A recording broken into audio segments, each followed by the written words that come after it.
என்று எண்ணாமல் அதில் இருக்கும் நன்மைகள் என்ன என்பதை அறிந்து அவற்றை எவ்வாறு உட்கொள்ளலாம் என்பதை பற்றி நம்மிடையே பகிர்ந்து கொள்ள வருகிறார் டாக்டர் கௌதமன் அவர்கள். நம் வீடியோலி நிகழ்ச்சியின் அடுத்த பகுதியாக வரவிருப்பது பல்லாண்டு வாழ்ந்திட. அன்பான கலைஞர் தொலைக்காட்சி நேயர்களுக்கு என்னுடைய இனிமையான காலை வணக்கங்கள். இன்றைக்கி நம்ம பார்க்கக்கூடிய தாவரத்துடைய பெயர் முதியார் கூந்தல் அப்படின்னு சொல்லக்கூடிய ஒரு கொடி வகை தாவரத்தை பற்றி பார்க்க போகிறோம். பொதுவாக இதற்கு முதியார் கூந்தல் அப்படிங்கிற பெயர் ஏன் வந்ததுன்னு கேட்டிங்கன்னா, இந்த தாவரம் ஒரு இடத்துல வேர் இருக்கும், சுற்றி படர்ந்து வளருக்கும். வேர் இருக்கக்கூடிய இடத்த கண்டுபிடிச்சி அந்த தாவரத்தை தோண்டி இப்படி எடுத்து மேலே பிடிச்சோன்னா சௌரி முடி எப்படி தொங்குதோ அந்த மாதிரி தொங்கி கொண்டு இருப்பதை நம்ம பார்க்க முடியும். அதனால தான் இதற்கு முதியார் கூந்தல் அல்லது முடியார் கூந்தல் அப்படின்னு பேர். கட்டாத முடி எவ்வாறு தொங்கி கொண்டு இருக்கிறதோ அந்த மாதிரி தொங்கி கொண்டு இருக்கக்கூடிய ஒரு தாவரம் அப்படிங்கிறது பேர். இந்த முதியார் கூந்தலை பொறுத்தவரையிலும் பொதுவாக தலைமுடி சம்பந்தப்பட்ட பிரச்சனைகளுக்கு மிகப்பெரிய அளவில் மருந்தாக உபயோகப்படுத்தப்பட்டு வரதை பார்க்குறோம். நிறைய கிராமங்களில் இன்றைக்கு கூட பார்க்கலாம். அவங்க என்ன பண்ணுவாங்கன்னா, அந்த முதியார் கூந்தல் தாவரத்தை நல்லா எடுத்து உலர வைத்து ஒரு சின்ன உருண்டையாக அப்படியே கட்டிடுவாங்க. ஒரு பால் மாதிரி கட்டிட்டு நல்ல சுத்தமான தேங்காய் எண்ணெயோ அல்லது நல்லெண்ணெயோ எடுத்து ஒரு கண்ணாடி குப்பியில் போட்டு இந்த பாலை வச்சுட்டு அதுக்கு மேலே அந்த எண்ணெயை ஊற்றிடுவாங்க. ஒரு துணி கட்டி நல்லா வெயிலில் 48 நாட்கள் வைப்பாங்க. சூரிய புடம்னு சொல்கிற மாதிரி வெயிலில் வச்சுருவாங்க. ஒரு 48 நாட்களுக்கு அப்புறம் அந்த பாலை எடுத்து நல்லா பிழிஞ்சிட்டு கலந்து அந்த எண்ணெயை தலைக்கு உபயோகப்படுத்துவாங்க. இது பொதுவாகவே இன்றைக்கும் கிராமங்களில் குறிப்பாக கேரளாவில் நம்ம ரொம்ப அதிகமாக பார்க்கக்கூடிய ஒரு விஷயம். ஆனால் இந்த முதியார் கூந்தலுடைய மிகப்பெரிய மருத்துவ குணம் அப்படின்னு பார்க்கும்போது, உடலில் இருக்கக்கூடிய நரம்பு மண்டலங்களை பலப்படுத்தக்கூடிய ஒரு மிகச்சிறந்த மருந்து அப்படின்னு சொல்லலாம். இன்றைக்கு நரம்பு மண்டலம் சம்பந்தப்பட்ட வியாதிகள் வரும்போது பக்கவாதம் சம்பந்தப்பட்ட வியாதிகள், முதுகுத்தண்டில் இருக்கக்கூடிய கழுத்து, அதே போல் இடுப்பில் இருக்கக்கூடிய எலும்புகளில் இருக்கக்கூடிய அழுத்தம், அதனால் ஏற்படுகின்ற நரம்பு மண்டலம் சம்பந்தப்பட்ட வியாதிகள், அதே போல் ஒரு விபத்து ஏற்பட்டு ஸ்பைனல் கார்டு உடைந்து அதனால் ஏற்படுகின்ற நரம்பு மண்டலம் சம்பந்தப்பட்ட வியாதிகள், சயாட்டிக்கான்னு சொல்லக்கூடிய இடுப்பில் இருக்கக்கூடிய நரம்பு அழுத்தம் ஏற்பட்டு அதனால் ஏற்படுகின்ற நரம்பு சம்பந்தப்பட்ட வியாதிகள், கடுமையான சர்க்கரை நோய் இருந்து முறையான சிகிச்சை எடுத்துக்கொள்ளாமல் இருத்தல் மற்றும் சர்க்கரை நோய்க்கான முறையான மருந்துகள் சாப்பிடாமல் இருந்து உடலில் இருக்கக்கூடிய நரம்புகள் பாதிக்கப்பட்டு ஏற்படுகின்ற நியூரோபதி சம்பந்தப்பட்ட பிரச்சனைகள், அதே போல் கண்களுக்கு போகக்கூடிய நரம்புகள் பாதிக்கப்பட்டு ஏற்படுகின்ற ரெட்டினோபதி சம்பந்தப்பட்ட பிரச்சனைகள், சர்க்கரை நோயினால் ஏற்படுகின்ற கை கால் எரிச்சல் சம்பந்தப்பட்ட நரம்பு சம்பந்தப்பட்ட பிரச்சனைகள், இந்த மாதிரி எல்லா நரம்பு சம்பந்தப்பட்ட பிரச்சனைகளுக்கும் மிகப்பெரிய அளவில் குணமளிக்கக்கூடிய ஒரு மிகச்சிறந்த மருந்து இந்த முதியார் கூந்தல் அப்படின்னு சொல்லுவோம். இதற்கு பிரசாரணி அப்படின்னு சொல்லிட்டு சமஸ்கிருதத்தில் ஒரு பெயர் உண்டு.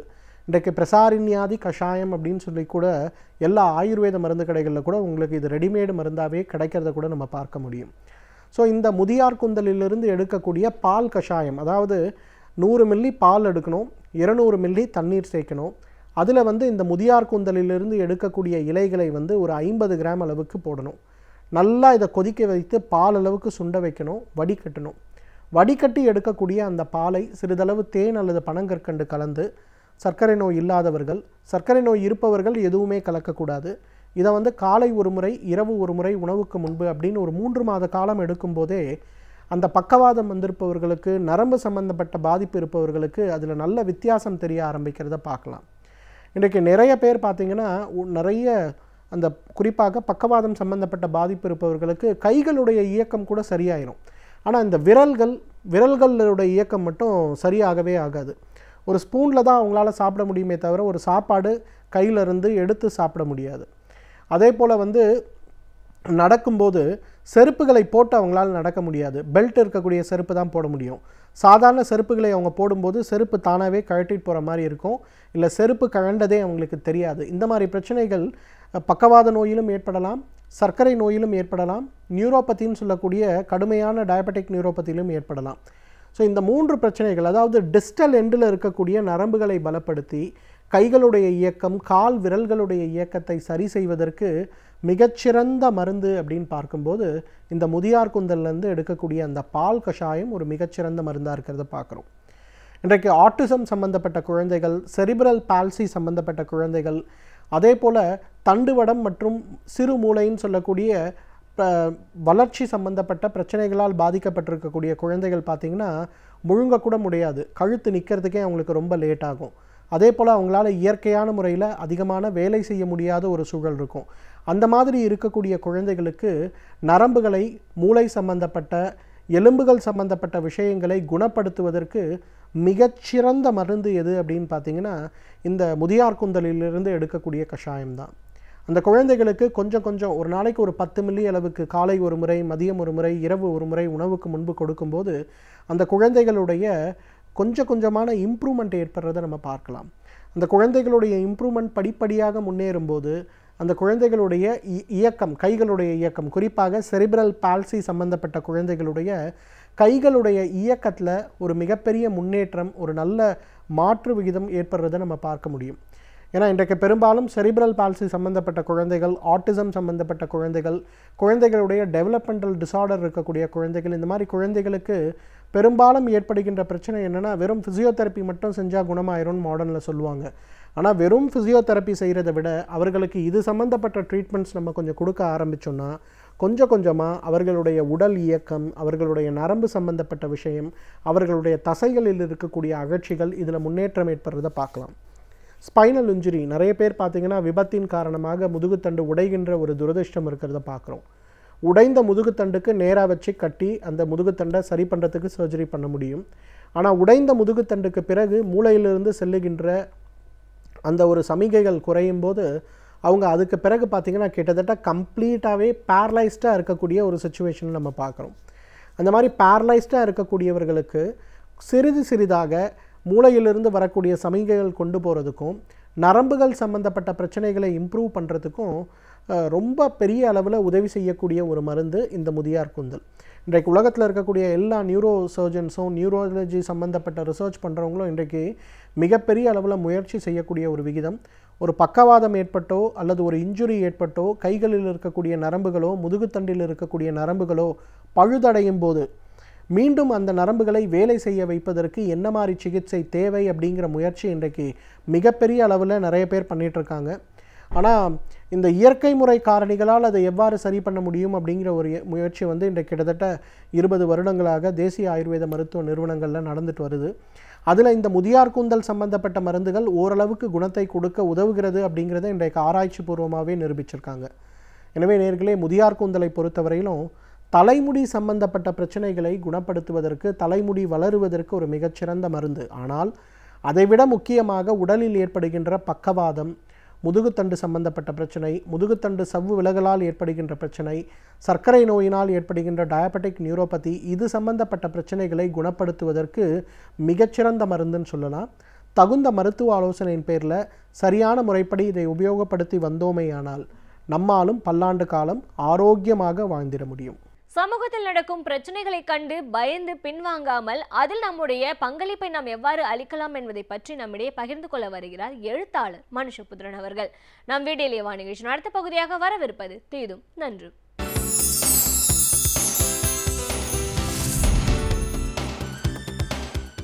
வணக்கம் நண்பர்களே, இன்னும் ஒரு இனிய காலை பொழுதில் தீதும் நன்றும் நிகழ்ச்சியில் உங்களை சந்திப்பதில் மிக்க மகிழ்ச்சி அடைகிறேன். தமிழகம் ஒவ்வொரு வருடமும் ஒரு பேராபத்தை, ஒரு பேரழிவை சந்தித்து கொண்டிருக்கிறது. கடந்த 3 ஆண்டுகளாக இது தொடர்கதையாக மாறிவிட்டது. அதாவது 2005ஆம் ஆண்டு டிசம்பரில் எங்கள் செம்பரம்பாக்கம் ஏரி திறக்கப்பட்டது மற்றும் பெருமழையின் காரணமாக சென்னை பெரும் அழிவை சந்தித்தது. அதேபோல் 2016 டிசம்பர் 13ஆம் தேதி வீசிய கடும் புயல், அந்த கடும் புயல் காரணமாக சென்னை மற்றொரு பேரழிவை சந்தித்து சென்னையினுடைய சுற்றுச்சூழலே முற்றாக அழிந்தது. லட்சக்கணக்கான மரங்கள் வீழ்ந்து போயின. சென்னை நகரத்தினுடைய வெப்ப அளவு பெருமளவு கூடியது. இப்பொழுது கன்னியாகுமரியில் வீசிய ஓகி புயல் மிகப்பெரிய அளவிற்கு பேரழிவை அங்கு ஏற்படுத்தி இருக்கிறது. மீனவர்களுடைய படகுகள் எல்லாம் சேதமடைந்திருக்கின்றன. இன்னும் நிறைய மீனவர்கள் காணாமல் போயிருக்கிறார்கள், பலர் உயிரிழந்திருக்கிறார்கள். அதோடு மட்டுமல்ல, அங்கிருந்த தோட்டங்கள், பயிர்கள் அனைத்துமே அழிந்து போய்விட்டன. இந்த சூழ்நிலையில் தான் நாம் இந்த பேரிடர் தொடர்பாக நாம் சில விஷயங்களை சிந்திக்க வேண்டியவர்களாக இருக்கிறோம். முதல் விஷயம், இந்த 3 ஆண்டுகளாக இங்கு இருக்கக்கூடிய அதிமுக அரசு இந்த பேரழிவுகளிலிருந்து எந்தவித பாடத்தையும் கற்றுக்கொள்ளவில்லை என்பதை நாம் முதலில் உணர வேண்டும். நீங்கள் சென்னை வெள்ளம் வந்தபோது அவர்கள் எப்படி எந்த முன்னெச்சரிக்கை ஏற்பாடும் இல்லாமல் இருந்தார்களோ, அல்லது வெள்ளம் வந்த பிறகு மக்களை காப்பாற்றுவதற்காக எந்த விதமான ஆயத்த நிலையும் இல்லாமல் இருந்தார்களோ, அதே போன்று தான் சென்னையில் புயல் வந்த போதும் அவர்கள் இருந்தார்கள். இந்த 2 பேரழிவுகளும் நமக்கு பெரும் பாடங்களை கற்றுத்தந்திருக்க வேண்டும். ஆனால் கடந்த காலத்தில் என்ன தவறுகளை செய்தார்களோ அதைவிட மிகப்பெரிய தவறுகளை அவர்கள் இந்த முறை செய்தார்கள். அதாவது இந்த புயல் வரப்போகிறது என்று முன்கூட்டியே வானிலை எச்சரிக்கைகள் தொடர்ந்து விடுக்கப்பட்ட வண்ணம் இருந்தன. அதோடு மட்டுமல்லாமல் ஒரு வாரத்திற்கு முன்பே அந்த புயல் கன்னியாகுமரியை நோக்கி தமிழகத்தின் தென்பகுதியை நோக்கி நகரக்கூடும் என்ற செய்திகள் வந்தன. மத்திய அரசினுடைய வானிலை அறிக்கை என்பது இந்த புயல் என்பது சென்னை கன்னியாகுமரியை தாக்கப் போகிறது என்று ஒரு நாள் முன்னதாகவே செய்தி அனுப்பியது. ஆனால் அதை முறையாக தமிழக அரசு அல்லது தமிழக வானிலை மையம் அறிவிக்கவே இல்லை. பொதுவாக கடந்த முறை அவர்கள் 2015ஆம் ஆண்டு இங்கு பெருமழை பெய்த போது கூட பெரிய மழை பெய்யும் என்கிற ஒரு விஷயத்தை அவர்கள் சொல்லவில்லை. ஆங்காங்கே கனமழை பெய்யும் என்றே திரும்ப திரும்ப சொல்லி கொண்டிருந்தார்கள். அதாவது ஒரு விளைவினுடைய ஒரு விளைவை எதிர்கொள்வதற்கு பதிலாக அந்த விளைவை பற்றிய சவாலை எதிர்கொள்வதற்கு பதிலாக அதை மூடி மறைத்து விடுவது, இதை அவர்கள் தொடர்ந்து செய்து வந்திருக்கிறார்கள். அதேபோல்தான் இப்பொழுதும் கூட புயல் பற்றிய முன்னெச்சரிக்கைகள் விடுக்கப்படவில்லை. மக்கள் பெருமளவிற்கு இடம்பெயர்க்கப்பட்டிருக்க வேண்டும். கடலுக்கு சென்ற மீனவர்களை காப்பாற்றுவதற்கு கடற்படைகள் அனுப்பப்பட்டிருக்க வேண்டும். எத்தனையோ விஷயங்கள் செய்வதற்கு இருக்கின்றன. ஆனால் முன்னறிவிப்பு வந்தும் கூட புயல் கரையை கடந்த பிறகு அல்லது கரையை நெருங்கிய பிறகு பல மணி நேரங்கள் கழித்து தான் புயல் பற்றிய அறிவிப்பை வெளியிடப்பட்டது. ஒரு அறிவிப்பு வெளியிடப்பட்டது மக்களை போய் சேர்வதற்குள் புயல் மக்களை தாக்கி பெரும் சேதம் இங்கு விளைந்து விட்டதை நாம் பார்க்கிறோம்.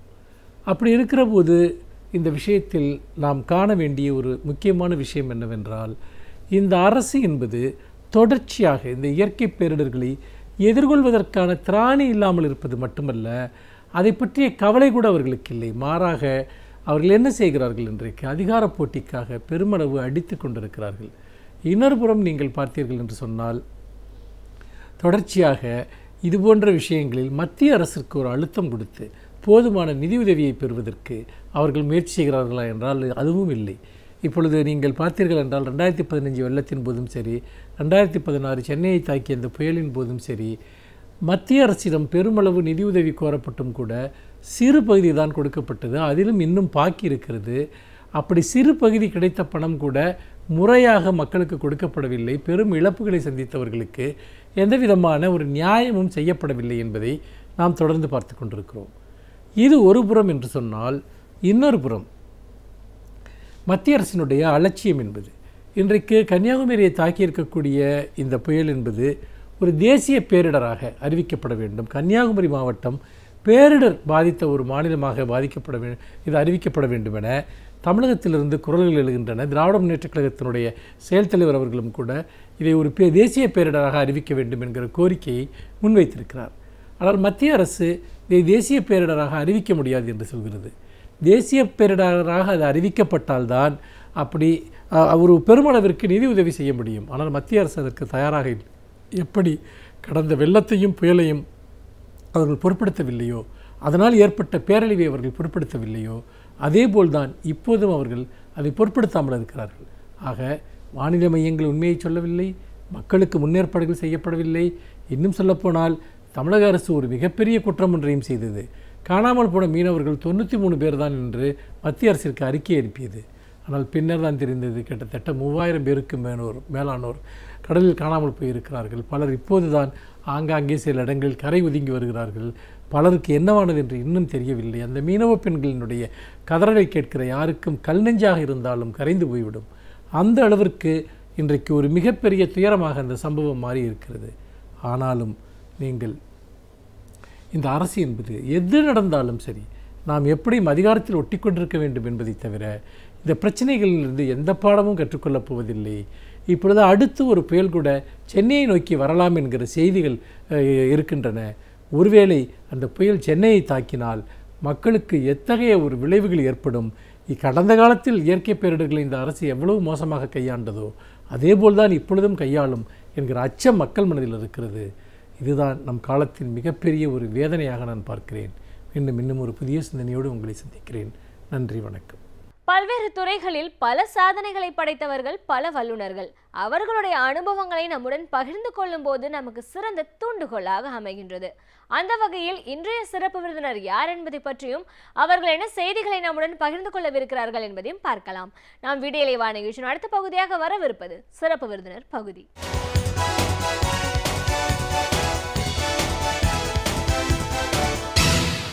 வணக்கம் நேயர்களே, விடியலை வா நிகழ்ச்சியின் சிறப்பு விருந்தினருக்கான நேரம் இது.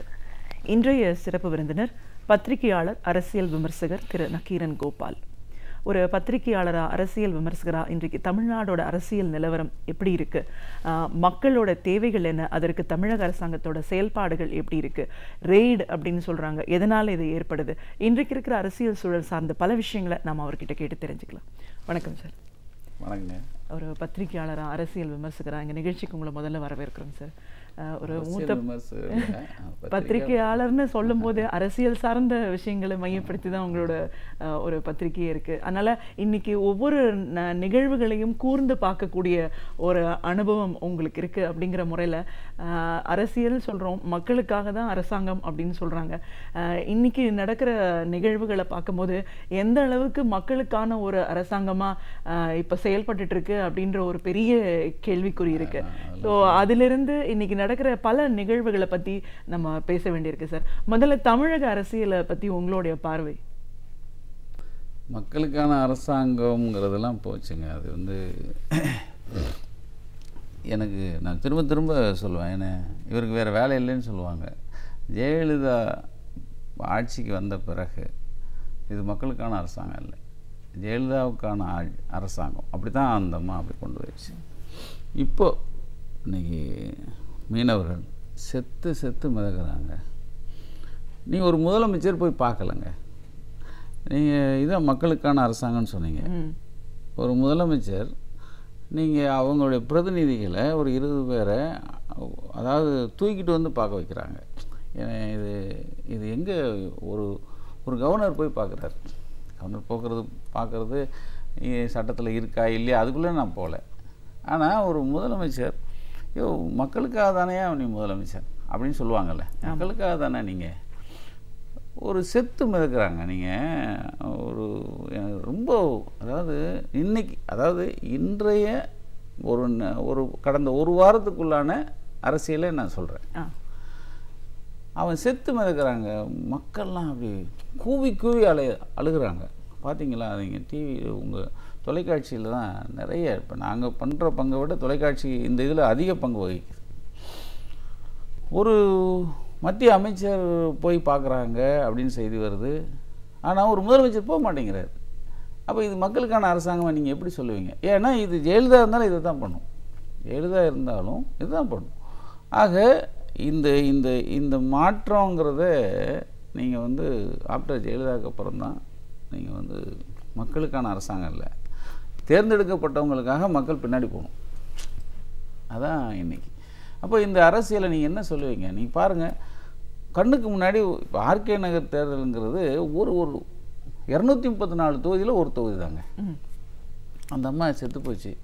செத்த உடனே மறுபடியும் தேர்தல் வச்சாங்க, மறுபடியும் ரத்து பண்ணாங்க. ஏன்டா ரத்து பண்ணாங்க அப்படின்னா, 89 கோடி ரூபா நீங்கள் தேர்தலில் ஜெயிக்கணும்னு நீங்கள் மக்களுக்கு கையூட்டு கொடுத்தது ஒரு கேண்டிடேட்டுக்காக. நான் சொல்கிறது தினகரன்னு ஒருத்தர் தொப்பி சின்னத்தில் நிற்கிறாரு, அவருக்காக கையூட்டு கொடுத்தது மக்களுக்கு, அதாவது ஓட்டுக்கு பணம் கொடுத்த வகையில் 89 கோடி ரூபா பிடிபட்டுருக்குங்க. கணக்கு வாரியாக பிடிபட்டுருக்குங்க. என்ன ஆச்சு அதுக்கு? பார்க்குறான்லாங்க, பார்க்குறவன் மக்கள்லாம் பார்க்குறான். சரி, அந்த தேர்தலை ரத்து பண்ணாங்க. ஸோ அப்பட்டமாக சொல்லி இது வெட்கப்பட வேண்டியது நாம இல்லை, நீங்களோ நானோ கிடையாது, இந்த நிகழ்ச்சியை பார்க்குற மக்களோ கிடையாது. வெட்கப்பட வேண்டிய அரசாங்கம், மத்திய மாநில அரசாங்கம் வெட்கப்படணும். 89 கோடி ரூபா ஒருத்தனை கொடுத்ததுக்காக நீங்கள் ரத்து பண்ணியிருக்கோம் அப்படின்னு சொல்லிட்டு மறுபடியும் கோர்ட்டில் ஏன் பண்ண முடியாதா, ஒரு தொகுதியில் ஒரு நாள் பண்ண முடியாதுன்னு நீதிமன்றம் கேள்வி மேலே கேட்டு திடீர்னு அதுக்கு பின்னாடி நடந்த ட்ராமெல்லாம் பார்த்தீங்கன்னா எக்கச்சக்கமாக இருக்கும். 11 எம்எல்ஏக்களை வச்சுருக்கிற ஒரு ஓபிஎஸ் அணி போய் நீங்கள் ரெட்டையிலையை தடை கேட்குறாங்க. ரெட்டையில அதுக்காக முடக்கிறாங்க. நீங்கள் மறுபடியும் என்ன காரணம் ஆச்சு? 11 எம்எல்ஏ இருக்கிற ஒரு ஆள் மறுபடியும் ரெட்டையிலையை கொடுக்குறாரு. ரெட்டையிலையை கொடுத்து அடுத்த நாள் தேர்தல் அறிவிக்கிறாங்க. நீங்கள் எல்லாமே பார்க்குறவ என்ன நினைப்பான்? ஏன்னா என் காதில் இருங்க ஒரு பூ வைக்கலாம், பூவாக வச்சுக்கிட்டே இருக்கிறது அப்படியே. சரி, மறுபடியும் ரத்து போய் மறுபடியும் அனௌன்ஸ் பண்ணாங்க. இப்போது ஒரு ரத்த நோக்கி தான் போயிட்டுருக்கு. அது வேறு விஷயம். இது இன்னைக்கு சொல்கிறாங்க அது ரத்தாகும். ஆனால் அதுக்கு முன்னாடி என்ன நடந்தது? எத்தனையோ கேண்டிடேட் வந்து நாங்கள் போட்டிக்கிறோன்னு போனாங்க. அது எல்லா பிரதான கட்சிகளிலிருந்தும் போனாங்க, சில கூட்டணி கட்சிகள் வச்சு போனாங்க. ஒரு நடிகர் சார்பாக ஒரு நடிகராக இருக்கிற விஷாலுங்கிற தம்பி அவர் வந்து போட்டி போடுறாரு. நீங்கள் வந்து எல்லாருக்கும் உரிமை இருக்குது போட்டி போட. நீங்கள் அந்த அந்த தம்பியுடைய வேட்புமனு மாத்திரம் நிராகரிக்கப்படுது. மறுபடியும் போய் எதுக்காக நிராகரிக்கணும்னு ஒருத்தர் கேட்குறாரு. அவரே கேட்குறாரு, ஐயோ சாரிங்க தப்பு பண்ணிட்டோம், நிராகரிக்கலை அப்படின்னு சொல்கிறாரு. மறுபடியும் 11 மணிக்கு நிராகரிக்கிறாங்க. ஏன்னா நீங்கள் யோசிச்சு பாருங்கள். ஏன் இதுக்கு பின்னணின்னு போனீங்கன்னா, அந்த விஷாலுங்கிற தம்பி அதாவது ஏடிஎம்கே ஓட்டை பிரிப்பார் அப்படின்னு ஒரு செய்தி அவங்களுக்கு போகுது. அதாவது தெலுங்கு பேசுகிற மக்கள் வந்து அங்கே ஜாஸ்தியாக இருக்காங்க. மதுசூதனங்கிற கேண்டிடேட்டு ரெட்டையிலையில் நிற்கிறவர், அவர் தெலுங்கு பேசுகிற கேண்டிடேட்டு. அதனால் அவருடைய ஓட்டை இவர் பிரிப்பார் அப்படிங்கிறதுக்காகவே இவங்க வந்து விஷாலுடைய வேட்புமனுவை நீங்கள் வந்து நிராகரிக்கப்படுது. அது நமக்கு நல்லாவே தெரியுது. இப்போ எங்கள் மாதிரி பத்திரிகைகளுக்கு அது நல்லாவே தெரியுது. பண்ண பிறகு அந்த வேலுச்சாமிங்கிற அந்த தேர்தல் அலுவலர் இருக்கார்ல, அவரை வந்து உங்களை உடனே நீங்கள் தப்பு பண்ணிட்டீங்க, மாற்றுறோம். சார் இதுக்கு என்ன தண்டனை யோசிச்சு பாருங்கள். ஏங்க உங்கள் காலம் முடிஞ்சிச்சு, நீங்கள் தேர்தலுக்காக வேட்புமனு தாக்கல் செய்து வேட்புமனு நிராகரிக்கப்படுற அதாவது எதெல்லாம் உறுதி செய்யணுங்கிற அந்த காலம் முடிஞ்சு போச்சு. முடிஞ்சு போன அன்னைக்கு அடுத்த நாள் நீங்கள் வேலுச்சாமி தப்பு பண்ணிட்டாருன்னு தூக்கிட்டீங்க. நான் விஷாலுக்காக பேசலை, நான் ஒரு பொதுஜனம். இப்போ நான் நாளைக்கு எனக்கு என்ன வரும்? அப்போது ஆளுங்கட்சிக்கோ இல்லை மத்திய அரசுக்கோ நான் சாதகமாக இருந்தால், அவங்களுக்கு பாதகம் இல்லாமல் இருந்தால் நான் நிற்க முடியும். இன்றைக்கி இது எதை நோக்கி போகுது? இன்றைக்கி அரசியல், இது அரசியலே கிடையாதுங்க. அதாவது இன்றைக்கி நீங்கள் டிவியும் செய்தியும் பார்க்குறவங்க, இது என்னடா அரசியல்? முன்னாடி சொல்லுவாங்க சாக்கடை, இது சாக்கடையோட மோசமாக இருக்கு. அதாவது நீங்கள் என்ன சொல்ல வரீங்க மக்களுக்கு? மீனவர் செத்து மிதக்கிறாங்க, நீங்கள் அதுக்கான முஸ்தீப்பு நீங்கள் எடுக்கிறோமா அப்படிங்கிறத இது வரைக்கும் நீங்கள் சொல்லலை. முஸ்தீப் எடுக்கிறோமா அப்படிங்கிறத நீங்கள் சொல்லவே இல்லை, சொல்ல மாட்டேங்கிறீங்க. எவ்வளோ பேர் செத்தாங்க, எவ்வளோ பேர் இருக்காங்க, எவ்வளோ பேர் போனாங்க அப்படிங்கிறது உங்கள்கிட்ட ரெக்கார்டு இல்லை. மீனவன் வச்சுருக்கேங்கிறான், அவன் சொல்கிறான் என்கிட்ட ரெக்கார்டு இருக்கே, ஆனால் கவர்மெண்ட்டில் கிடையாது. அது சொல்கிறதுலையே நிறைய குழப்பம் இருந்துச்சு, அறிவிக்கிறதுலையே குழப்பமா. அதாவது ஒருத்தர் இருக்கார் மீனவத்துறை மீன்வளத்துறை அமைச்சர், அவங்க வந்துங்க வேறு தீவுகளில் இருக்கலான்னு நாங்கள் நினைக்கிறோம். என்னங்க இது ஒரு பொறுப்பில் இருக்கிறவங்க பேசக்கூடாது இல்லைங்களா? ஆக இந்த அரசியலை நீங்கள் என்ன நினைப்பீங்க? இந்த அரசியலை நீங்கள் என்ன நினைக்க? ஒரு பக்கம் மீனவர் பிரச்சனை, இன்னொரு பக்கம் லஞ்சம் ஊழல், அதெல்லாம் வேறு. 89 கோடி ரூபா பிடிபட்ட ஒரு ஆர்கே நகர் தேர்தல் மறுபடியும் நடத்தப்படுது. அந்த 89 கோடி ரூபா பிடிச்சிங்கல்ல, அதுக்கு என்ன நீங்கள் சொல்ல வந்தீங்க? ஒன்றும் இல்லை, அதுக்கான பதிலும் எதுவுமே கிடையாது. சரி, மறுபடியும் நடத்துகிறீங்க, மறுபடியும் கொத்தா நீங்கள் வந்து பணம் கொடுக்குறாங்கங்கிறது செய்தி வருது. அதை விட முக்கியம், தேர்தல் கமிஷன் இதெல்லாம் வரையறை பண்ணியிருக்குன்னு சொல்கிறீங்க. மாலை நேரம் நீங்கள் ஓட்டு கேட்கக்கூடாதுன்னு சொல்கிறீங்க. மாலை நேரம் தான் மதுசூதனர் ஒரு 1000 பேரோட போகிறாரு, எடப்பாடி 1000 பேரோட போகிறாரு, ஓபிஎஸ் 1000 பேரோட போகிறாரு. நீங்கள் 2 பேரும் சேர்ந்து கும்மாளம் போட்டு நீங்கள் 1000 பேர் போகிறீங்க. ஆக இது என்ன சட்டம்?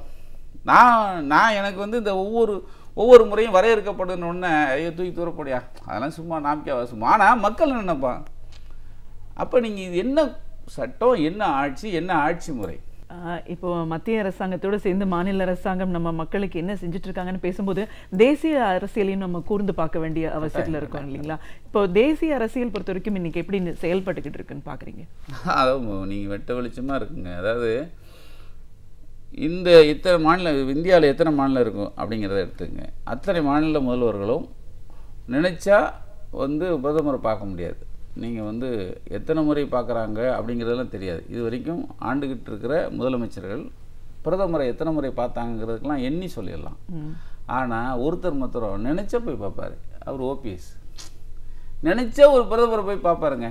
அவருக்கு என்னங்க உங்களுக்கு அங்கீகாரம் கொடுத்தாங்க, என்ன இருக்குது? இப்போது துணை முதல்வர் ஒரு அதிகாரம் கொடுத்துருக்காங்க. ஏன்னா தமிழ்நாடு அவங்க ஒரு திட்டமிடுறாங்க, ஒவ்வொரு மாநிலமாக நம்ம பிடிக்கணும். இந்த தமிழ்நாடை பிடிக்கணும்னா என்ன பண்ணுறது? இருக்கார் ஒரு ஓபிஎஸை கையில் வச்சுக்கிட்டாங்க. அவர் நினச்சா ஒரு விஷயம் நடக்கும். நீங்கள் நல்லா பாருங்கள், நம்ம தமிழிசை அம்மா சொல்கிற ஒவ்வொரு விஷயமும் நடக்கும். நீங்கள் முன்னாடி சொல்லும், இப்போ அது தேர்தல் ரத்தாகும்னு சொல்லிச்சுன்னா அது ரத்தாகும். நீங்கள் முன்னாடி ரெட்டைலையை முடக்குவாங்கன்னு சொல்லும், ரெட்டையில முடக்கும். நீங்கள் இது தினகரன் வந்து டிடிவி வந்து ஜெயிலுக்கு போவார்னா போவாங்க. இப்படி ஒவ்வொரு விஷயமும் திட்டமிட்டபடியே நடக்கும்.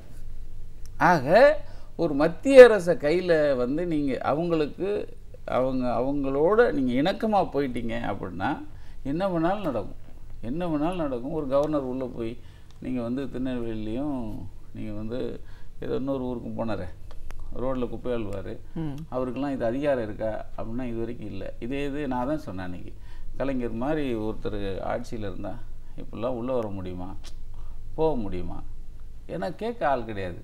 மாநில உரிமையை வந்து நீங்கள் வந்து பறைசாற்றுறதுக்கு, நீங்கள் அதை கேட்குறதுக்கு நீங்கள் உட்காந்துருக்கிற முதல்வராக உட்காந்துருக்கிறவங்க நீங்கள் வந்து அதுக்கு திராணி இல்லாதனால நீங்கள் என்ன வேணாலும் நடக்குது. ஆக இந்த ஆட்சி முறை, மத்திய ஆட்சி முறை, மத்தியில் நீங்கள் அதை நான் சொன்னேன்ல, குஜராத்தை சொன்ன பாருங்கள், குஜராத்தில் ஆட்சி தேர்தல் வரப்போகுதுங்க. முத நாள் ஒரு மிகப்பெரிய பழி வந்து ஒரு பிரதமராக இருக்கிறவர் என்ன கொல்ல, நீங்கள் 3 வருஷமாக 4 வருஷமாக பிரதமராக பவனி வராருங்க. திடீர்னு ஒரு பெரிய பெரிய குண்டை தூக்கி போகிறாரு, பாகிஸ்தானோட சேர்ந்து மணிசங்கர் ஐயர் என்னை கொல்ல. மணிசங்கர் எனக்கு வந்து எனக்கு பழக்கம் இல்லாதவர் தான். ஏன்னா அவர் வந்து அவருக்கு நமக்கு ரொம்ப தூரம் தான். ஆனால் ஒரு ஓட்டு வாங்குறதுக்காக நீங்கள் எந்த பழியும் போடுவோம் அப்படின்னா ஒரு பிரதமர் பண்ணக்கூடாது இல்லைங்க. ஒரு பிரதமராக இருக்கிறவர் இப்படிலாம் பழி போடக்கூடாது. அப்போது இந்த அரசியல் எவ்வளவு மலிவான அரசியலை செய்ய ஆரம்பிச்சிட்டாங்க. இந்த மலிவான அரசியலை பார்க்குற நீங்கள் பொதுஜனங்களும் நீங்கள் இந்த அடுத்த வர்ற ஜெனரேஷன் என்ன நினைப்பாங்க? ஓ, என்ன வேணாலும் பழி போடலாம், என்ன வேணாலும் பழி போடலாம் அப்படின்னு வராது உங்களுக்கு. இன்றைக்கி இந்த அரசியல் தாங்க இன்றைக்கி போயிட்டுருக்கு. தேர்தல் களம் எப்படி இருக்குது, லஞ்சம் அதெல்லாம் ஒரு பக்கம் இருந்தாலும் இந்த ரெய்டு பற்றி சொன்னீங்க. பணம் பிடிக்கிறாங்க, ஆனால் அதுக்கப்புறம் அது என்ன ஆகுது என்னன்னு தெரியலன்னும் போது இந்த ரெய்டு கலாச்சாரம் இன்னைக்கு நிறைய. இந்த சேகர் ரெட்டி, நீ ரெய்டுக்கு முன்னாடி சொல்கிறேன், சேகர் ரெட்டின்னு ஒருத்தர், அவர் வந்து அவர் வீட்டில் ரைட் பண்ணாங்க. நான் இன்னொரு ரைடுக்கு நான் அப்புறம் வரேன்.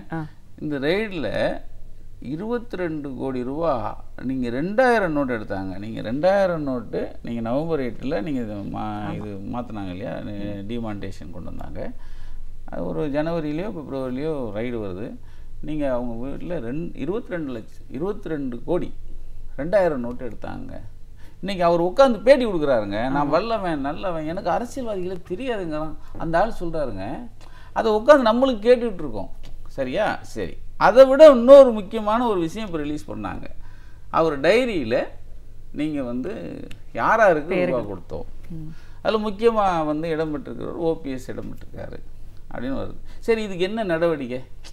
அவர் துணை முதல்வருங்க, இவர் இவர் டைரிங்கிற ஒரு விஷயத்தை ரிலீஸ் ஆகும்போது அந்த லிஸ்ட்டில் ஓபிஎஸ் முதன்மையாக நிற்கிறார். அடுத்தடுத்து நிறைய மந்திரிகள் இருக்காங்க. அதுக்கு என்ன நீங்கள் நடவடிக்கை? அடுத்த நாள் நீங்கள் ஒரு நடவடிக்கை வேணாமாங்க? அப்போது என்னங்க அரசியல்? நீங்கள் யோசிச்சு பாருங்கள். இது நீங்கள் அதாவது ஆனால் நான் சொல்லுவேன், நம்மளுடைய தேசத்தை நம்மளே குறை சொல்லக்கூடாது அப்படிங்கிறத தெளிவாக சொல்லுவோம். அதாவது நம்ம தேசம் நம்ம குறை சொல்லக்கூடாது. ஆனால் இதுக்கு என்ன நீங்கள் பண்ணுறது? நீங்கள் என்ன பண்ண முடியும்? பேனர் வைக்கக்கூடாதுன்னு உயர்நீதிமன்றம் சொல்லுது. ரோடு பூரா மறித்து நீங்கள் பேனர் வைக்கிறீங்க. சாயந்தரம் ஆனால் நீங்கள் வந்து பிரச்சாரம் பண்ணக்கூடாதுங்கிறாங்க. நீங்கள் 1000 பேரோட பிரச்சாரம் பண்ணுறீங்க. ஆக சட்டம் நீதி எதையும் மதிக்காமல் ஒரு அரசாங்கம் இருக்கும். மக்களை மட்டும் மதிக்கிறது இல்லை, மக்களை நினைக்கவே கூடாது அப்படின்னு ஒரு அரசாங்கம். இதுதான் ரைடு. இந்த ஒரு ரைடு. இப்போ நீங்கள் அடுத்த ரைடை பற்றி கேட்டீங்க. அதான் ஊரறிஞ்ச ரைடு, அது எல்லாருக்குமே தெரியும். அதாவது இவங்க அந்த ரைடு பண்ண பிறகு ஒரு விஷயத்தை என்ன தெளிவாக சொல்ல வராங்கன்னா, சசிகலா கூட இருக்கிறவங்க அவங்க தான் கொள்ளையடிச்சாங்க, அவங்க தான் ரொம்ப மோசமானவங்க அப்படின்னு சொல்கிறதுக்கு இவங்க முற்படுறாங்க. ஏன்னா ஜெயலலிதா ரொம்ப புனிதவதி மாதிரி. நான் வந்து ஏன்னா நான் அதில் வந்து நான் அதனால தான் நான் குறுக்க வருவேன். எப்பா நீ எல்லாமே நடந்து 36 போயஸ் கார்டில் இருந்து தான் எல்லாம் நடந்தது.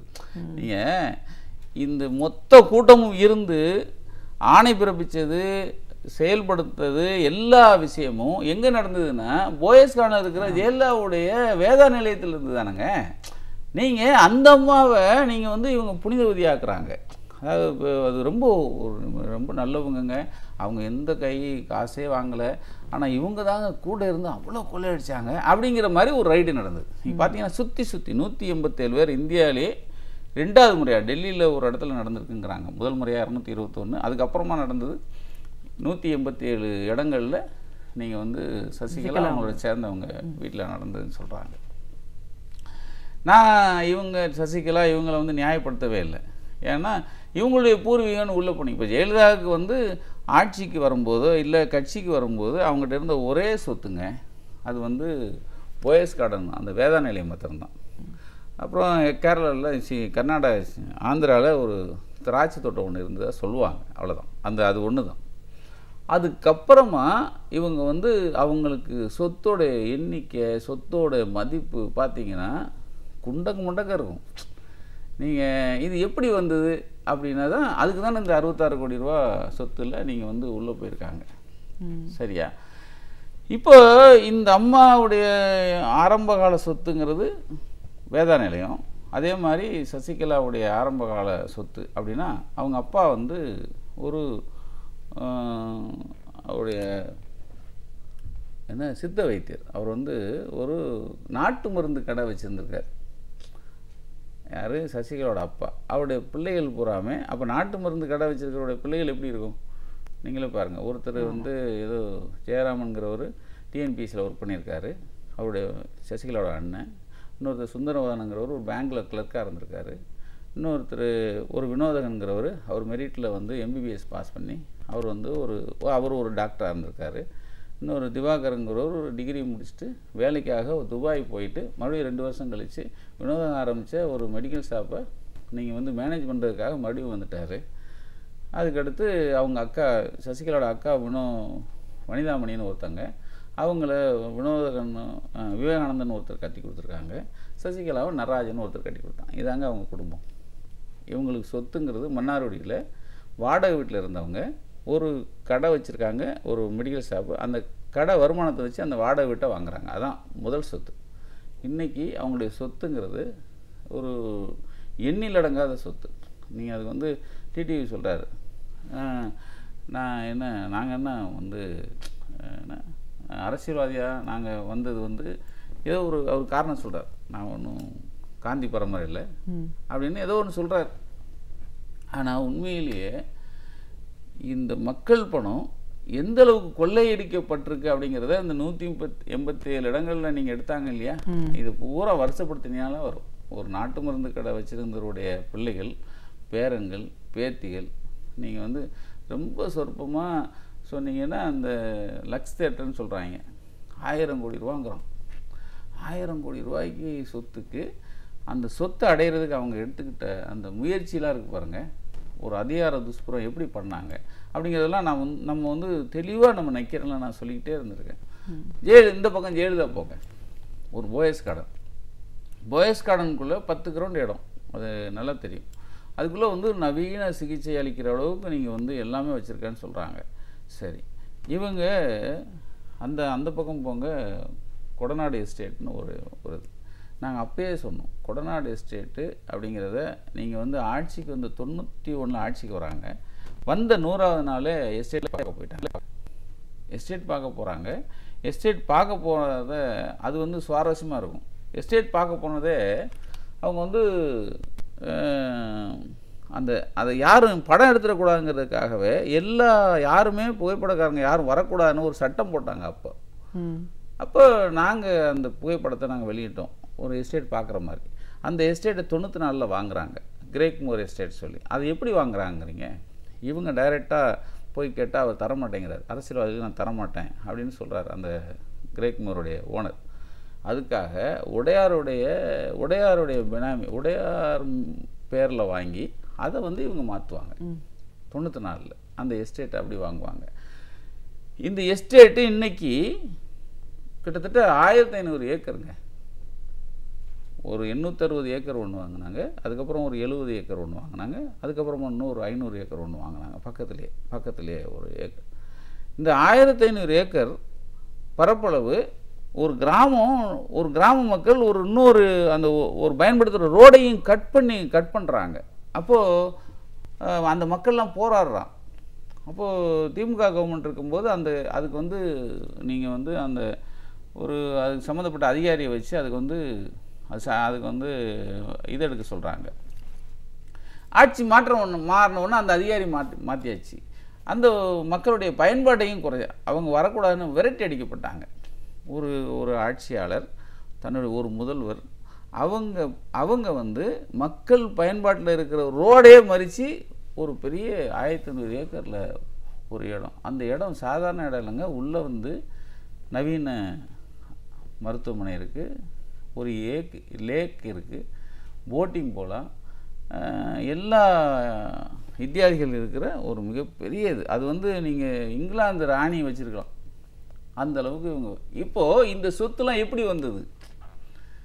இது ஒரு பக்கம். சிறுதாவூர் பார்த்திங்கன்னா பஞ்சமி நிலத்தை ஒரு 25 ஏக்கர் 50 ஏக்கர் பஞ்சமி இடத்த ஆக்குபை பண்ணி தான் பண்ணியிருந்துருப்பாங்க. அப்போ பெரிய போராட்டம் கம்யூனிஸ்ட்லாம் பண்ணாங்க. அதே சிறுதாவூர்லேயும் இந்த செட்டப் அப்படியே இருக்கும். என்ன போயஸ் கார்டனில் என்ன இருக்கோ அதே செட்டப்பு சிறுதாவூரில் இருக்கும், கொடநாடில் இருக்கும், பையனூர் பங்களாலே இருக்கும். பையனூர் பங்களாங்கிறது கங்கையம்மனுடைய பங்களா. அதையும் அவங்க த்ரெட் பண்ணி தான் அபகரித்தாங்க. இது வெளியே தெரிஞ்ச சொத்துக்கள், வெளியே தெரியாத ஷேர்கள் அவ்வளோ இருக்குது. இவ்வளவும் மறைச்சிட்டு இவங்க என்ன பண்ணுறாங்க, இந்த அம்மா ஒரு புனிதவனியை ஆக்கிறதுக்காக இப்போ இவ்வளோ பெரிய ரைடு நடத்துனாங்களே, என்ன ஆன் டோட்டலாக என்ன நடந்தது? அதாவது சசிகலா குடும்பத்தை நீங்கள் மறுபடியும் பழி வாங்கணுங்கிற எண்ணம் மாத்திரம் அதில் இருக்கிறத ஒழிய, ஆனால் இதனுடைய ரிசல்ட் என்ன அப்படின்னா நீங்கள் மக்கள் தான் புரிஞ்சுக்கணும். இது யார் கேட்க, நாமளும் 100 தடவை சொல்லிட்டோம், இது என்ன செய்ய போகிறீங்க அப்படின்னு சொல்லி யாரும் சொல்கிறதுக்கு இல்லை. கண்டிப்பாக சார். இப்படி நடந்துட்டுருக்கிற இந்த அரசியல் சூழலில் மக்களுக்கு என்ன சொல்ல விரும்புகிறீங்க ஒரு பத்திரிகையாளராக? இல்லை, மக்களுக்கு நான் ஒன்றும் சொல்கிற அளவுக்கு பெரிய ஆள் இல்லைங்க. நான் அவ்வளோ பெரிய ஆளும் கிடையாது. ஆனால் அன்றாட அரசியலை நான் டெய்லி சுவாசிச்சிட்ருக்கேன், எப்படி நீங்கள் சுவாசிக்கிற மாதிரி. இது நேர்மைக்கு என்ன இருக்குதுன்னு தெரில. ஏன்னா நேர்மையான அரசியல்வாதியை பார்க்குறதே ரொம்ப அரிதாக இருக்குது. நம்ம ஒரு நல்ல கண்ணு பார்க்குறோம், ஒரு நல்ல கண்ணையாக பார்க்குறோம். நீங்கள் கலைஞர் ஆட்சி முறையில் மக்கள் நலத்திட்டங்கள், அத்தனை நலத்திட்டங்களை நான் கண்ணுக்கு முன்னாடி பார்த்துருக்கேன். கலைஞருடைய ஆட்சி முறையை பார்த்துருக்கோம். மக்களுக்கான திட்டம், மக்களுக்கு சேர வேண்டிய திட்டமாக அப்படித்தான் நம்ம கொண்டு பயன்பாடு எப்படி மக்களுக்கு பயன்படும் அப்படிங்கிறதெல்லாம் அதில் முழுமையாக நமக்கு தெரியுது. ஆனால் கடந்த 2011 குறிப்பாக நீங்கள் எந்த ஆட்சி முறையும் நடக்கலை. குறிப்பாக நீங்கள் பார்த்தீங்கன்னா ஜெயலலிதாவுடைய மரணம் எடுத்துக்கங்களேன். ஜெயலலிதா மரணம் நான் அதாவது 75 நாள் இருந்திருக்காங்கன்னு சொல்கிறாங்க. அந்த அம்மா ஒரு கைரேகை வச்சுருக்கு. அந்த கைரேகைக்கு இன்னும் பதில் சொல்ல ஆள் கிடையாது. அந்த 3 தொகுதி தேர்தல் அதுக்கு அந்த அம்மா தான் கைரேகை வச்சுருக்கு. அந்த பாலாஜிங்கிற டாக்டர், அது குறிப்பாக ஒரு விஷயம் தான் சொல்லி, பாலாஜிங்கிற ஒரு டாக்டர் தான் அந்த கைரேகை வாங்கினதுக்கு நான் தான் பொறுப்புன்னு சொல்கிறார். அவர் தான் நான் வாங்கினேன்னு சொல்கிறாரு. அந்த பாலாஜி அந்த குறிப்பிட்ட அந்த நாட்களில் மாத்திரம் பாலாஜிக்கு ஒரு பெரிய பதவி கிடச்சிருக்கு. இந்த உடல் உறுப்பு தானம் பண்ணுறதுக்கு அதனுடைய தலைவராக ஆகிட்டார். அவர் அவருக்கு இப்போ ஒரு கமிஷன் வச்சுருக்காங்களே, அங்கே அவர் அப்பியர் ஆகியிருக்காருன்னு சொல்கிறாங்க. இப்போது அந்த கைரேகை தவறான கைரேகை, அவங்களுடைய கைரேகை இல்லை, அவங்க உயிரோடு வைக்கலை அப்படிங்கிறது தான் நீங்கள் ஒரு நீதிமன்றத்தில் ஒரு வழக்காகவும் இருக்குது. அவர் என்ன சொல்கிறாரு, நான் ரிச்சர்ட் பீலே நவம்பர் மாதம் மேடத்தை நீங்கள் லண்டனுக்கு வந்துடுங்க அப்படின்னு கூப்பிட்டாரு 2 தடவை. அந்த அம்மா இல்லை, வர மறுத்துட்டாங்க, நான் இங்கேயே தான் இருப்பேன். எப்படி அந்த அம்மா வர மறுத்து இங்கே தான் இருப்பேன்னு சொன்னாங்கன்னு அவர் சொல்கிறார். ரைட்டா? அப்போது அவர் இங்கே தான் இருப்பேன் அப்படின்னு சொல்லி தெளிவாக பேசுகிறவங்க ஏன் கையெழுத்து போட மாட்டாங்களா அப்படிங்கிற கேள்வி வருது. ஆனால் கையெழுத்து வச்சுருக்காங்க. அந்த கைரேகையில் உயிர் இல்லைங்கிறாங்க. அதை சோதித்தவங்க அந்த வச்ச கைரேகையில் அதில் வந்து உயிர் இல்லை அப்படிங்கிறாங்க. உயிரோடு இருக்கிறவங்க வைக்கிற ரேகையாக தெரியல அப்படிங்கிறது இன்றைக்கி வந்து லேப் ரிப்போர்ட் லேபில் இருக்கிறவங்க டெக்னீஷியன்ஸு அந்த மாதிரி இருக்கிறவங்கலாம் சொல்கிறாங்க. ஒரு 75 நாளுங்க நான் என்ன கேட்குறேன், நம்மளை ஆளுகிற ஆண்டை நீங்கள் அது ஜெயலலிதாவோ யார் உட்காந்தாலும் நீங்கள் வந்து அந்த இடத்துல ஒரு முதலமைச்சராக உட்காந்துருக்காங்க. அவங்க உடல்நலம் இல்லாமல் இருக்காங்க. 75 நாட்கள் அவங்க படுத்த படுக்கையாக இருக்காங்கிறது இன்றைக்கி வந்து அது இன்னமும் பூதாகரமாக இருக்குது.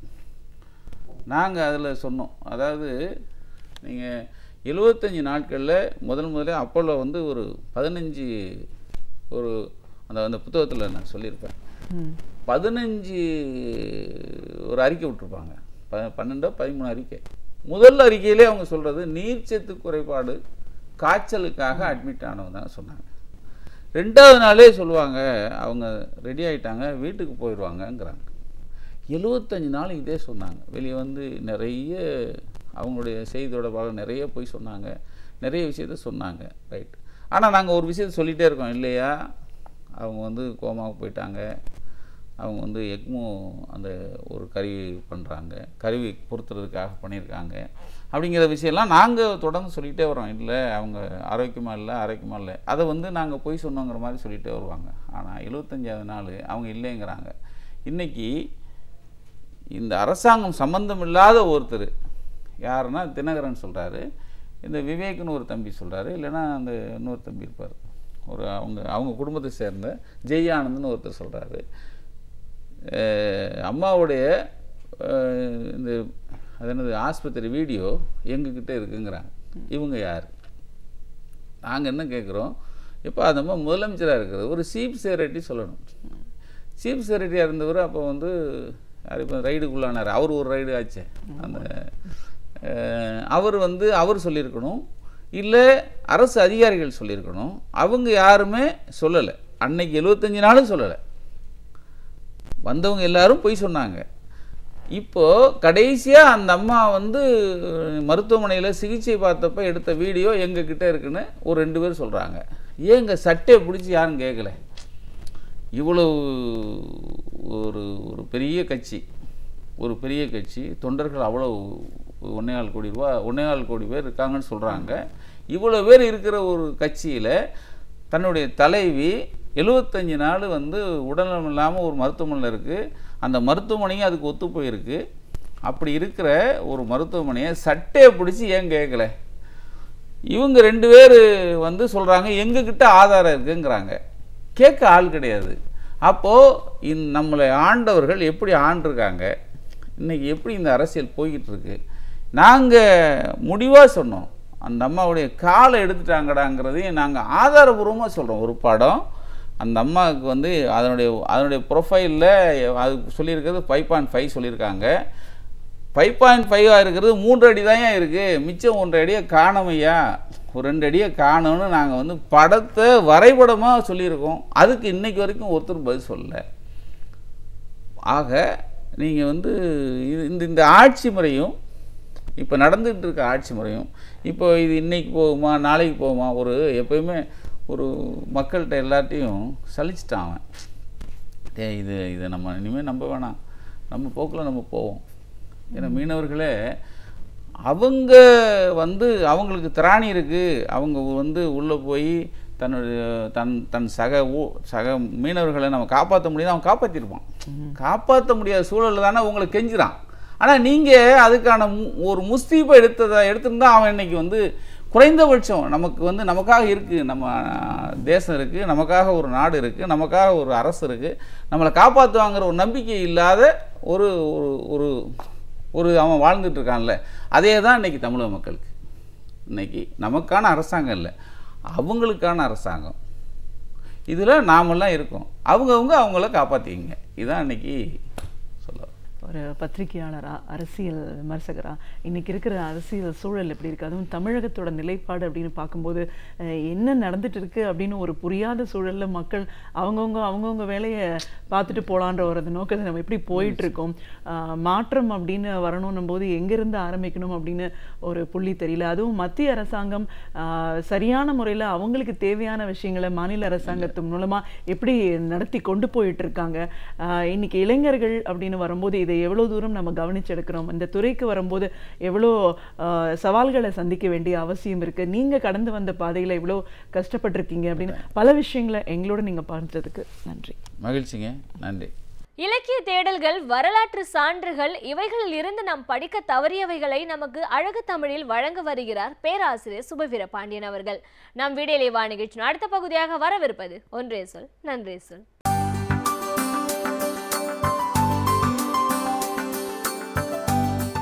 பேரறிஞர் அண்ணா அவர்கள் எழுதிய ஆரியமாயை நூலை ஏற்கனவே ஓரிரு முறை நான் படித்திருக்கிறேன். 120 பக்கங்களை கொண்ட ஒரு சிறு நூல்தான் அது. ஆனால் மறுபடியும் அதனை படிக்க வேண்டும் என்று தோன்றியது. ஒருவேளை இன்றைய சமூக அரசியல் சூழலில் அந்த நூலின் தேவையை உள்மனத்தில் உணர்ந்தோ என்னவோ மறுபடியும் படிக்க தோன்றியது. படித்தபோது பல புதிய செய்திகள் புலப்பட்டன என்று கூற வேண்டும். நூல் பழையதுதான். ஆனால் அந்த நூலை பற்றிய எண்ணம் பொதுவாக என்னவாக இருக்கிறது என்றால் அது ஒரு குறிப்பிட்ட சமூகத்தவர்களை தாக்குகிற நூல் என்று இருக்கிறது. ஆனால் படித்தால் அதில் உள்ள பல உண்மைகள் புரியும். அது யாருக்கும் எதிரானதன்று, விஞ்ஞானபூர்வமாக ஆதாரங்களோடு எழுதப்பட்டிருக்கிற இன்றைய சூழலுக்கு மிக தேவையான ஒரு நூலாக அது இருக்கிறது. ஒவ்வொருவரும் ஏற்கனவே படித்திருக்கிறவர்கள் கூட மறுபடியும் ஒரு முறை ஆரியமாயை எடுத்து படிப்பது சரியானது.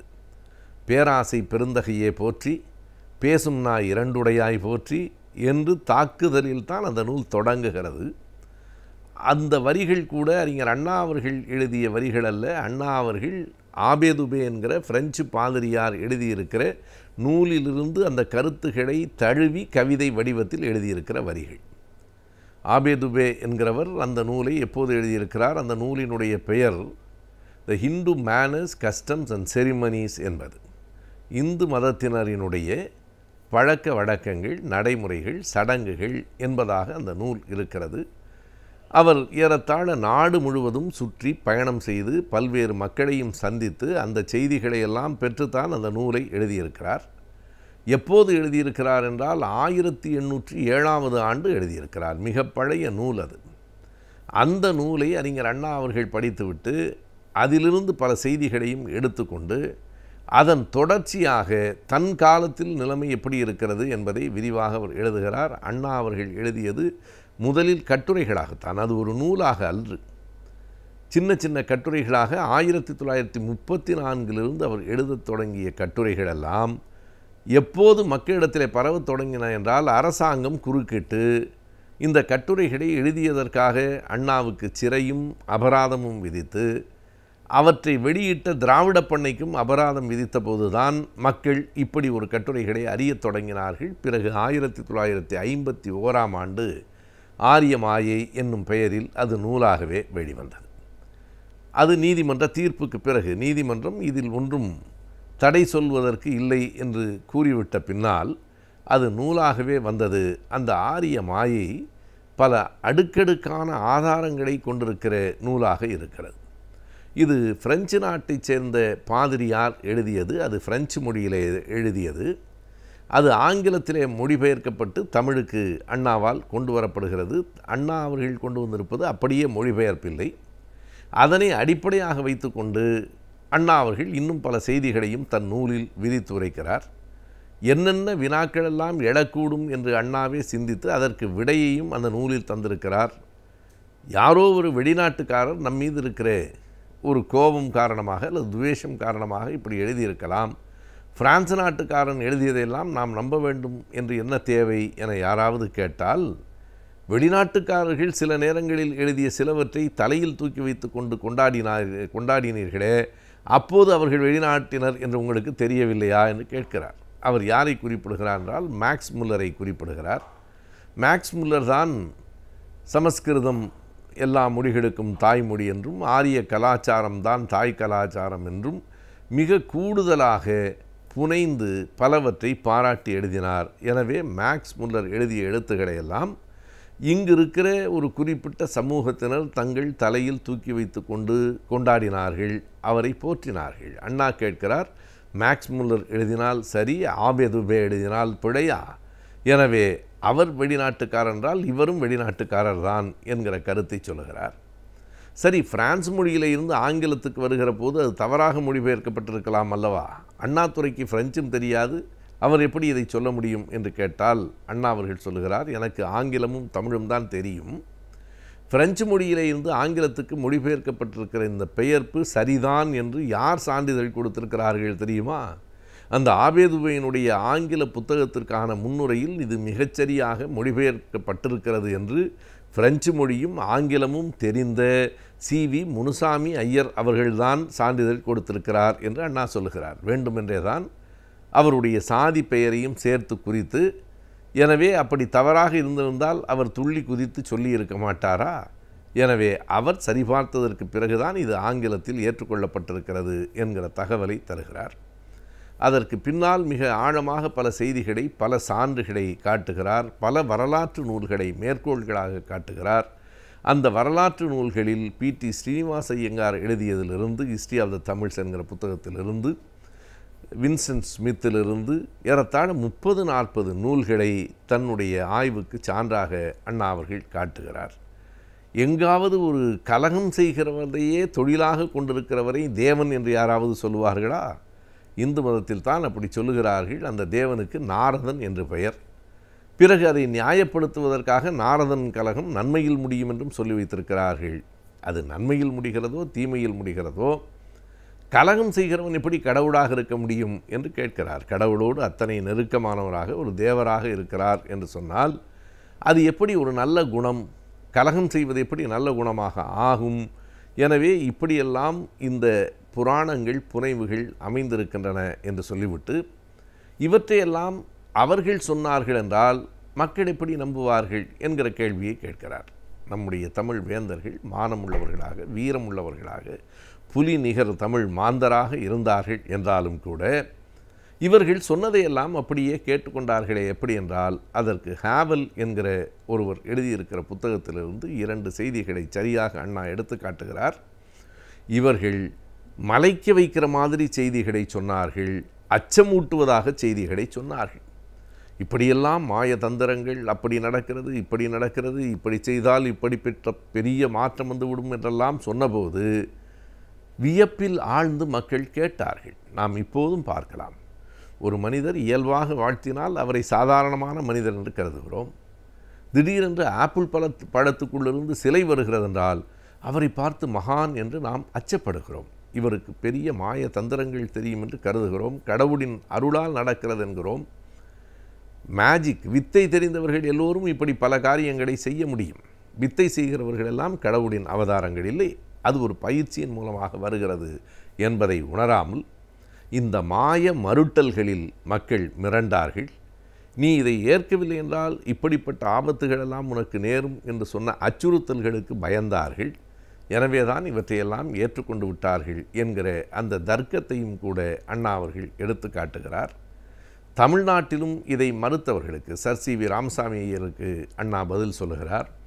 அதுபோல முதலில் திராவிட இயக்கத்திலிருந்து பிறகு வேறு இயக்கத்திற்கு போய் மீண்டும் நம்மை நோக்கி வந்த வரதராஜலு நாயுடு அவர்கள் எதிர் அணியில் இருக்கிற போது ஆரியமாவது திராவிடமாவது இவையெல்லாம் பழம் பொய்கள் என்று சொன்ன நேரத்தில் அது எப்படி பொய் இல்லை என்பதையும் ஆரிய மாயையில் அண்ணா விரித்து காட்டுகிறார். எனவே அன்றைக்கு அண்ணா எழுதிய நூல் என்றாலும் ஏறத்தாழ 67 ஆண்டுகளுக்கு பிறகு இன்றைக்கும் அந்த நூல் தேவையான ஒன்றாக, படிக்கப்பட வேண்டிய நூலாக இருக்கிறது என்பதை நான் என் மறுவாசிப்பில் அறிந்து கொண்டேன். கற்ற கல்விக்கு ஏற்ப வேலை வாய்ப்புகளை அமைத்துக் கொள்வது என்பது மிகவும் கடினமான ஒன்றாகின்றது. எனவே கற்ற கல்விக்கு ஏற்ப வேலை வாய்ப்புகள் எவை என்பதை பற்றியும், வேலை வாய்ப்புகளுக்கு ஏற்ற கல்வி முறைகள் என்ன என்பதை பற்றியும் அறிந்து கொள்வதே இந்த பகுதி. நம் வீடியோவில் வா நிகழ்ச்சியின் அடுத்த பகுதியாக வரவிருப்பது ஆலோசனை நேரம்.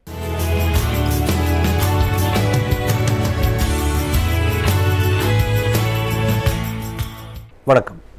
நம்ம இந்த ஆலோசனை நேரம் நிகழ்ச்சியில் ஒரு பட்டதாரி இளைஞர் என்ன மாதிரியான அரசு துறை நிறுவனங்கள்லையோ அல்லது பொதுத்துறை நிறுவனங்கள்லையோ என்ன மாதிரி பணிகள்லாம் இருக்குது, அந்த பணிகளுக்கான தேர்வு முறை என்ன, அந்த தேர்வுகள் யார் யார் நடத்துகிறாங்க, அந்த தேர்வுக்கு எப்படி தயாராகணும், அந்த தேர்வு முறையில் எலிஜிபிலிட்டி கண்டிஷன்ஸ்லாம் என்ன இருக்குது, இதை பற்றி நம்ம தொடர்ச்சியாக பேசிக்கிட்டே இருக்கிறோம். அந்த வகையில் நான் போன வாரம் ஐஎஃப்எஸ் தேர்வுகள் குறித்து பேசணும். அதாவது ஐஎஃப்எஸ் தேர்வுகளில் இந்தியன் ஃபாரஸ்ட் சர்வீஸில் என்னெல்லாம் பேப்பர்ஸ் இருக்குது, அதுக்கு எத்தனை பேப்பருக்கு என்னென்ன ஸ்டேஜஸில் அந்த எக்ஸாமினேஷன் நடக்குது அப்படிங்கிறத பற்றி பேசணும். அதன் அடிப்படையில் பார்த்திங்கன்னா போன வாரம் முடிக்கும் போது நாம் அந்த பர்சனாலிட்டி டெஸ்ட் இன்டர்வியூ பற்றி பேசணும். அப்போ நான் என்ன சொன்னேன், இன்டர்வியூ பற்றி நம்ம அடுத்த வாரம் பேசலாம் அப்படின்னு சொன்னேன். இப்போ இந்த இன்டர்வியூ அப்படிங்கிறது பார்த்திங்கன்னா பர்சனாலிட்டி டெஸ்ட்னு சொல்கிறாங்க. அதாவது இது ஒரு ஆளுமை தேர்வு. ஐஏஎஸ் தேர்வாகட்டும் அல்லது இந்த ஐஎஃப்எஸ் தேர்வாகட்டும், இந்த ரெண்டுலேயுமே ஆளுமை தேர்வு அப்படின்னு சொல்கிறாங்க. பொதுவாகவே இன்டர்வியூ அப்படின்னாலே அது ஒரு ஆளுமை தேர்வு தான்.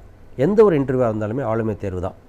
அது ஹெச்ஆர், அது ஹியூமன் ரிசோர்ஸஸ் டெவலப்மெண்ட்டுடைய தியரி பிரகாரம் பார்த்திங்கன்னா இன்டர்வியூ இஸ் ஓரல் டெஸ்ட் அப்படின்னு சொல்லுவாங்க. அதாவது வாய்மொழியாக ஒருவருடைய தகுதியை, ஒரு பணிக்கு அவர் தகுதியானவரா அப்படிங்கிறத வாய்மொழியான கேள்விகள் மூலமாக அவர்கிட்ட சில கேள்விகள் கேட்டு அந்த கேள்விகளுக்கு அவர் கொடுக்கக்கூடிய பதிலை வைத்து ஒரு பேனல் ஆஃப் மெம்பர்ஸ், ஒரு குழுவாக இருக்கக்கூடிய ஒரு அதிகாரிகளோ அல்லது எமினன்ட் பர்சன்ஸோ உட்காந்து அசஸ் பண்ணுவாங்க. அதுக்கு பேர் தான் இன்டர்வியூன்னு சொல்லுவோம். அறிவை பரிசோதிப்பதற்கான நேர்முக தேர்வுன்னு ஒரு குரூப் இருக்குது. இன்னொரு கேட்டகரி ஆஃப் இன்டர்வியூ தான் என்னென்னு கேட்டிங்கன்னா ஆளுமையை பரிசோதிக்கக்கூடிய ஒரு நேர்முக தேர்வு.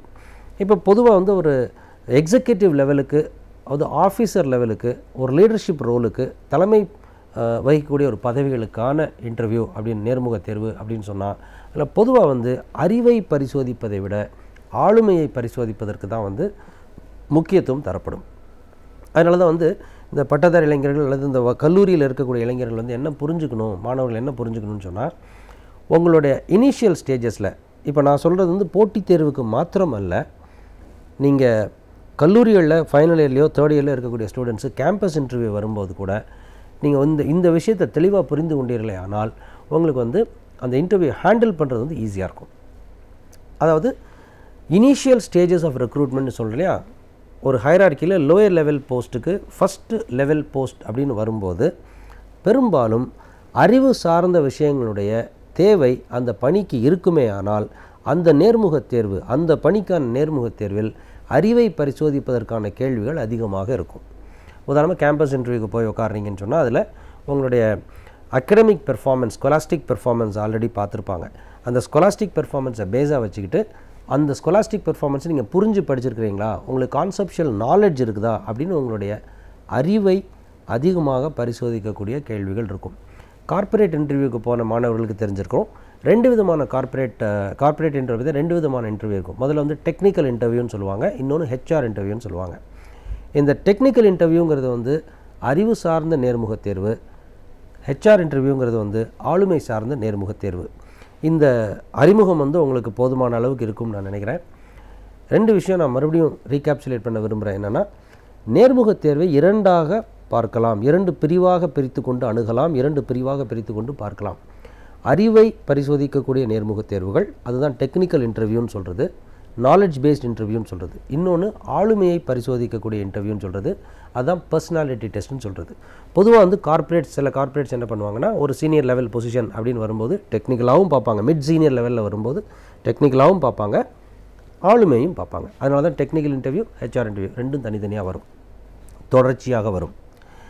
இன்னொன்று, வெறும் அறிவை மாத்திரம் சோதிக்கக்கூடிய இன்டர்வியூ. இப்போ கேம்பஸ் இன்டர்வியூலாம் பெரும்பாலும் பார்த்திங்கன்னா 80% நாலேஜ் பேஸ்ட் இஷ்யூஸை தான் கன்ஃபார்ம் பண்ணுறதுக்கு ட்ரை பண்ணுவாங்க.